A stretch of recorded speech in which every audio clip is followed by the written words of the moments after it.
সুকান্ত ভট্টাচার্যের একটা কবিতা রয়েছে, ছাড়পত্র। তোমরা পড়েছো কিনা আমি জানি না, হয়তো অনেকে পড়েছো।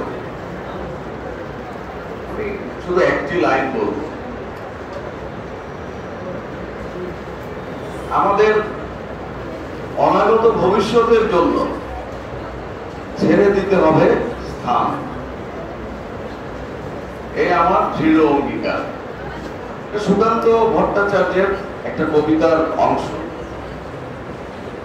তবে আমরা যারা অগ্রজ রয়েছি, আমরা যারা তোমাদের পূর্ববর্তী, তোমরা যারা আমাদের পরবর্তী, আমাদের দায়িত্ব হলো তোমাদের জন্য এমন একটি নিরাপদ বাসস্থান রেখে যাওয়া, এমন একটা ব্যবস্থা রেখে যাওয়া যেখানে আমাদের পরবর্তী প্রজন্ম স্বাধীনভাবে বুক ফুলিয়ে বলবে, এটা আমার দেশ, এটা আমার বাংলাদেশ। যে বাংলাদেশে স্বাধীনের 54 বছর পরেও এখনো 1/3 মানুষ 3 বেলা ভাত খেতে পারে না, যে বাংলাদেশে এখনো 70% মানুষ চিকিৎসা সেবা থেকে বঞ্চিত, যে বাংলাদেশে এখনো 80% ছাত্রছাত্রী মানসম্মত শিক্ষা ব্যবস্থা থেকে পিছিয়ে আছে, সেরকম একটি বাংলাদেশকে আমাদের রেখে যেতে হচ্ছে তোমাদের হাতে। কাজেই তোমাদের উপরে অনেক বেশি দায়িত্ব রয়েছে, অনেক বেশি দায়িত্ব আমরা তোমাদের হাতে রেখে গেলাম। আমরা স্বপ্ন দেখেছি, এরকম একটি বাংলাদেশের স্বপ্ন দেখেছি আমরা, যে বাংলাদেশে একজন মানুষও না খেয়ে থাকবে না, যে বাংলাদেশে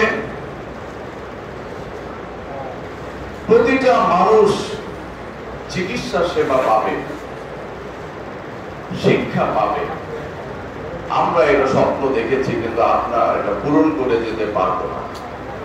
আমরা চেষ্টা করছি বারবার এই বাংলাদেশকে নিয়ে দেশীয় এবং আন্তর্জাতিক ষড়যন্ত্র হয়, বাংলাদেশের শিক্ষা ব্যবস্থাকে ধ্বংস করা হয়, বাংলাদেশের চিকিৎসা ব্যবস্থাকে অন্য দেশের উপরে নির্ভরশীল করে দেওয়া হয়, বিশেষ করে আমাদের স্বাধীনতা এবং সার্বভৌমত্বকে নিয়ে বারবার ষড়যন্ত্র করা হয়। এখনো স্বাধীনের 54 বছর পরেও আমাদের এই জেনারেশনকে, যারা জেন জি নামে পরিচিত, এই জেনারেশনকে এখনো রাস্তায় গণতন্ত্রের দাবিতে আওয়াজ তুলতে হয়, গণতন্ত্র প্রতিষ্ঠার দাবিতে এখনো রক্ত দিতে হয়। এরকম বাংলাদেশ আমরা দেখতে চাই না। বারবার ফেসিবাদের করাল গ্রাসে পড়ে এই বাংলাদেশের মানুষের স্বাধীনতা, সার্বভৌমত্ব, অধিকার বারবার হরণ করা হবে, এরকম একটি বাংলাদেশ আমরা দেখতে চাই না।